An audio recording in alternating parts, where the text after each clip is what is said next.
verse 17. At anuman ang gagawin ninyo, maging sa salita o sa gawa, gawin ninyo lahat sa pangalan ng Panginoong Yesus at sa pamamagitan niya'y magpasalamat kayo sa Diyos Ama. Yun ang sabi sa Bible. Hindi sa akin ang galing, kundi sa Bible. Ginamit lang ako ng Holy Spirit para ipamahagi ito. Bibigyan ko lang kayo ng konting paliwanag. Kasi ito, yung plano natin, utang tayo mo, utang. Ito, utang natin ito. Hindi natin magpagkakaila.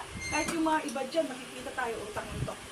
Pero, gagawin natin for the glory of God. Paano? Huwag natin sayangin yung effort na ilalabas natin dahil tayo may utang nga eh. Sikapin natin ito na maging fair tayo sa lahat. Tayo magbayad tayo, bawat isa. Baka naman si Carol hindi magbayad, magpa-abono pa. No, di ba? Joke lang. Baka, hindi. Para masaya. Utang ka siya. Wow! Kaya alam nyo ba? Ganun talaga. Para hindi tayo malungkot. Yes!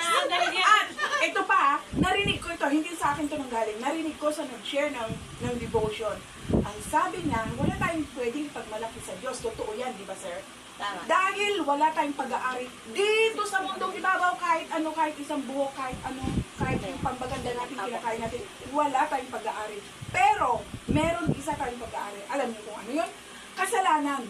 Yun, di ba, ang kinatin, Panginoon, patawarin mo ako sa aking kasalanan, di ba? Kaya, kasalanan lang ang ating meron. Kaya, ang kailangan natin, ano gagawin natin? I-confess natin sa Panginoon para patawarin ang ating mga kasalanan. Gusto niyo ba ngayon na? Oo, pag-isipan din ninyo yun. Kasi yun ang tinatawag na, magkakaroon tayo na salvation. Oh, yun lang po.